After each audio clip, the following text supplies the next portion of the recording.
Hey guys, Min here. Welcome back to Your House Fitness. Today we're going to go over a hip flexor stretch, specifically the half kneeling version.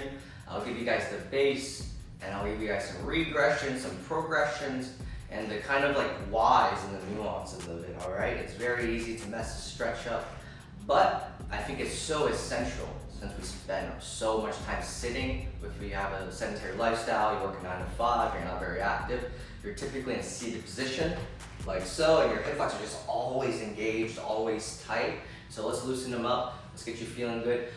For me personally, when my hip flexors get really tight, I get really tight lower back issues, particularly because the hip flexors connect to your lumbar spine. So people with tight lower backs or some back pain may find relief doing these stretches. I highly recommend giving it a try for everyone of all skill levels, all right? So for the half kneeling hip flexor, it's quite literally what it sounds like. I'm gonna get onto one knee.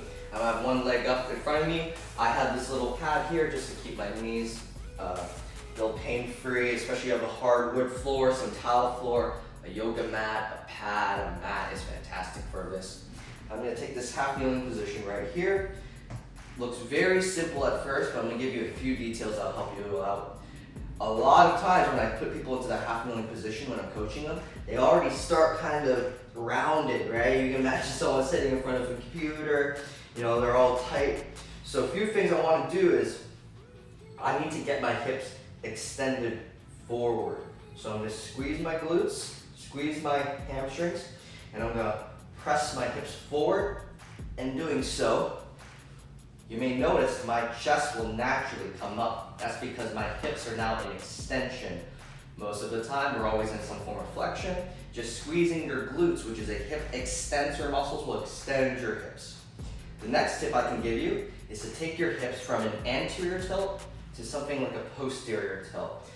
If you guys don't know what that is, we got videos on that. Fantastic for you guys to know, especially when you're training and you're wondering what hip positions you need to be in for each exercise.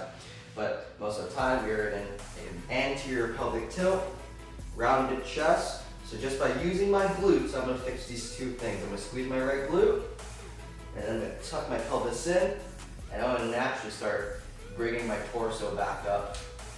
Right now, I already am feeling a fantastic stretch in my hip flexors. So for many of you watching at home, this is already a great exercise for you to start at.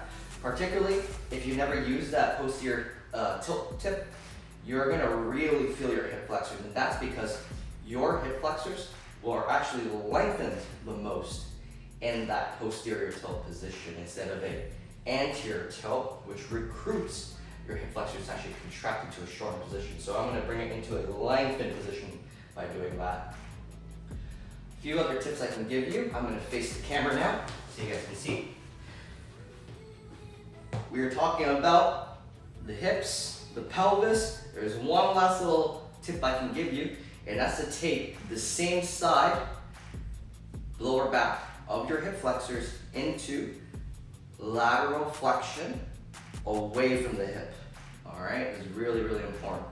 So we start with those few cues: extension, posterior tilt, and now lateral flexion away from my hip flexors. This will truly take your hip flexors through the deepest stretch you possibly can as you take it through the three opposite primary actions of your hip flexors, okay? That's extension, we're gonna take it through posterior tilt, and finally lateral flexion away from the side that we're trying to stretch. I like tilting my arms and jutting my ribs out to really get that extra deep stretching. Once I'm done, I'm gonna switch the sides over. You have one big pad, you switch your legs. In my case, I'll shift it around. Same thing on this side. I'm gonna use an extreme example where I'm very rounded, for example. I'm gonna go through hip extension, posterior tilt. I'm gonna get that chest up. And lastly, I'm gonna jut my hips this way, my ribs this way as I tilt that way with my arm. And now I'm taking my hip flexors through a full range of motion. Just like so. My last little tip, we have a quadriceps stretching video up there. So if you watched that, you already seen this. But it works just as well. I can take this same pad, put it against some type of object that I can rest my foot and shin across, and I'm gonna use this as kind of an anchoring point to help me get into extension. So same idea, I get into half kneeling. You're gonna probably be in the sprinter stance at first, totally normal. And honestly, some of you guys might actually feel the stretch already in the sprinter position. But I'm gonna start here. I got that half kneeling. I got this knee on the pad. Now my goal is to press this hip forward and go into posterior tilt. In some cases, people will come up all the way like this. Then you can add the tilt and all of that. Most of the time though, a lot of people feel fantastic stretch just in this position. I'm squeezing the back glute. You can use your hands here to frame on the inside of your knee to ensure you're stacked. Switch to the other leg, same thing, just like so. The really cool part about this is it can be done pre-workout, post-workout. The time you do it is very important though. I wouldn't do it very long and for static style, in a static style, which is where you just hold it, right? Pre-workout. So if I'm doing static, I probably do it at the end. If I want to keep it a bit dynamic, right? Let's say I get up, I can add this little hip rock, and I'll take my hip flexors through a varying degree of range of motion, keeping it much more dynamic. This is a much more effective way pre-workout.